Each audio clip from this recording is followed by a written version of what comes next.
Hello everyone, the Army of Otters here, and welcome back to Unexplored Skyrim. Today we're going to be checking out Fort Greymoor, which is a medium-sized fort that is just west of Whiterun.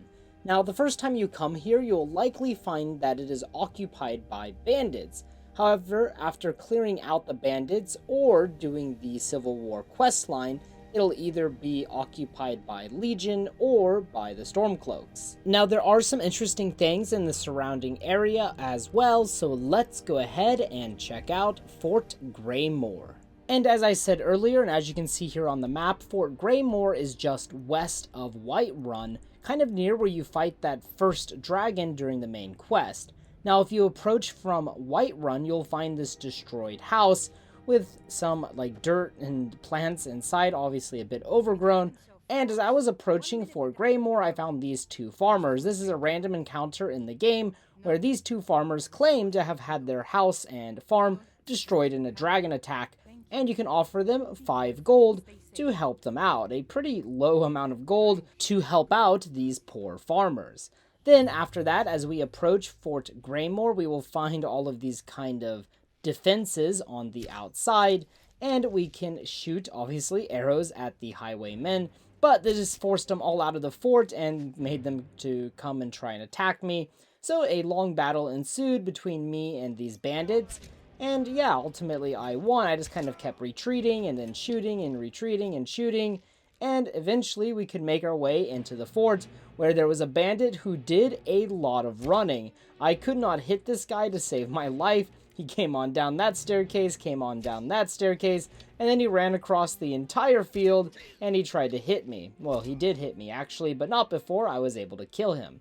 After that, we can find some, pens for animals. In that drinking trough there was a bottle of mead. Perhaps the bandits here were trying to get some animals drunk, who knows? But then we have a blacksmith forge and stuff like that. Now, I'll be honest, there really isn't a whole lot on the outside here. However, we do have this bandit that is dangling on the outside. I don't know if the bandits that are here now put him here, or if he was put here by Imperials, but you can actually loot his body, and he had a lockpick and some gold on him, so not too bad.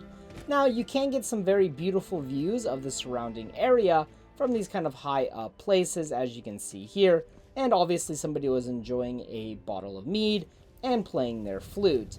Now, as we come into this top tower, there really isn't a whole lot. There was some gold on top of a crate. There's also a chest with random loot. As we enter Fort Greymoor, we will find a kitchen to our immediate right, and if we listen carefully, we can hear one of the bandits talking about paying off his bounty, and how he wants to walk into the city once again as a free man. However, I end those dreams by shooting him with an arrow. After that, we make our way to the bottom area, or basement or cellar, and we find this little river or this little area of water. Now, initially, I thought this water was kind of like a well. There's all of these buckets down here, so I figured this would be where the soldiers get their water. However, that's not very accurate, and this thing actually is really puzzling. We'll talk more about it later, though. But as you come back up out of the cellar, be careful of several traps. Now, at the top of the stairs here, we can find some makeshift toilets, which I thought was just really cool attention to detail. 3 stalls, 3 buckets for all of your, needs. After that, there is a chest underneath this table, which we can pick, and there's also a burnt corpse inside of this cage. How unfortunate for that individual. After that, we can make our way back towards the entrance. This time, we're going to take the left path, or the left path as we would have entered Fort Greymoor, and we can make our way upstairs, and here's where we can find all of the good loot for clearing out this place. There is some good gold and amber inside of that chest, and over here on this pedestal we can find a skill book, so make sure you pick that up. Over here we have a bedroom, which would probably have been the captain or the leader of this area, but we can only find a corpse now. And after that, we've pretty much cleared out the main hold of the fort. However, there is still the Fort Greymoor prison. Now, do be careful if you go in through the main entrance, as there is a bear trap immediately as you enter. But we can pick this lock and find a dead bandit inside that had weapons on him, oddly enough. Seems like he could have easily have hurt someone. But after that, this door over here just takes us back to the main fort, or Fort Greymoor, And then there was a very stupid bandit outlaw who didn't see me until the very last second. We were very lucky indeed.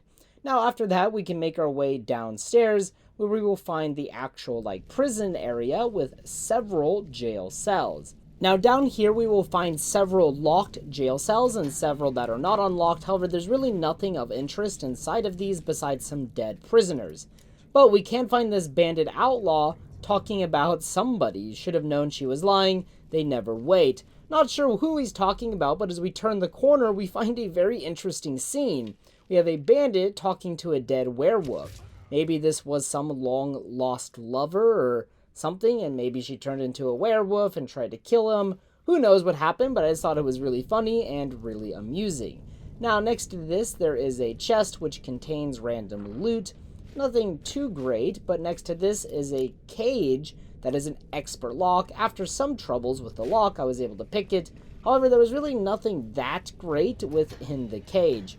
Now, you can pick, obviously, these other locks for the XP. However, there's really nothing of note inside of any of these besides just dead prisoners. Like this dead high elf just had normal clothes, nothing that special. But yeah, worth noting. Now, as I came outside and was looking around, I noticed that there is a very large mountain kind of to the west of Fort Greymoor. Now, this mountain is where Swindler's Den is. Swindler's Den largely takes place underneath this mountain. But this mountain, as far as I'm aware, has no name. Maybe Swindler's Mountain or something like that. But I decided to go ahead and check it out because there's no locations really on this mountain. It's all unmarked. So I made my way up, and yeah, there's really not much here. However, about halfway on the mountain, I found out there is actually a transversable pass. You could easily walk through here. So obviously Bethesda built this kind of footpath through the mountain. But besides that, yeah, there's not really a whole lot here. It's just a mountain that kind of stands here and does nothing. I was able to climb my way up, just spamming Skyrim's jumping mechanics. And as I reached the top, I got some pretty impressive views of Fort Greymoor. But it's very, not steady up here. You just won't stand still. You will slowly slide down the mountain. So it was difficult to get a very beautiful and perfect shot, but some nice views nonetheless. Now, it is also worth mentioning that to the north of Fort Greymoor, there is a small bridge and a very big open field. And obviously, this is just west of Whiterun. You can see Whiterun off in the distance. Now, I did have a random encounter with a dragon here, and it was actually pretty freaking cool. As I approached, it turned out that this dragon was much less interested in me and much more interested in a nearby giant, which I really like because for whatever reason, I struggle to fight giants a lot more than dragons. So these two fought each other and took down each other's health considerably. After that, the dragon landed near me, and the giant was pretty close to death, but he almost got me. He was running towards me. But yeah, after that I could take the loot off the dragon and the giant, so hey, thank you guys for the fight. Now, as we come up over here to the south of the bridge, we can find this small creek that just kind of flows into the ground, and we follow this creek up, we find out that it's coming out of Fort Greymoor. In fact, this creek serves as kind of a back or hidden entrance into the fort. Now, there's some mud crabs that are just resting along the banks of this creek, but as we come up, we can find this small little pond, and also this little waterfall or creek, whatever you want to call it, and it's pouring out of this little entrance of Fort Greymoor. Of course, when we go into Fort Greymoor, we find that this is that little pool of water that I thought was a well earlier, but obviously it's not a well. Now, where is all that water coming from? I truthfully have no idea. It's just appearing out of thin air. Perhaps it's some kind of magic, or perhaps the guards are just using the toilet that often. Man, what are they eating? Anyways, I wanted to mention one last thing. At the beginning of the video, I said initially Fort Greymoor is inhabited by bandits, but after clearing out the bandits, it'll be replaced by Imperials, assuming you haven't started the Civil War quest. Of course, after you finish the Whiterun part of the quest, it'll either be inhabited by Imperials or Stormcloaks, regardless of what you did to the bandits. Now, I cleared out the bandits and I waited for days. I waited about 1 month in-game time, and the Imperials never showed up. I don't know why this is. I don't know if there's a random bandit just hanging around inside or something. I looked around, I tried to find them, but nothing happened. So if anyone knows why the Imperials won't show up, please let me know in the comment section below. Maybe it's just a weird glitch, maybe it'll change over time. Who knows, but it's not really a big deal. But it is worth noting the loot inside of the fort will change once the Imperials take over. So if there's anything you want inside of the fort, make sure you grab it before the Imperials get there, because then the loot will change. And finally, one more interesting thing about the Imperial soldiers that are here, it appears that they are highly incompetent. Once they are garrisoned within the fort, you can find notes around the fort which indicate a few things. One, there is friction between Agnes and the soldiers with regards to cleanliness, and also there's a note in the courtyard that talks about a friendly fire accident. So it definitely appears that not all is well at Fort Greymoor even after the bandits are gone. Alright guys, thank you so much for watching this episode of Unexplored Skyrim. I hope you enjoyed. If you have any recommendations for a future video or future location, please post it in the comment section below. And as always, until next time.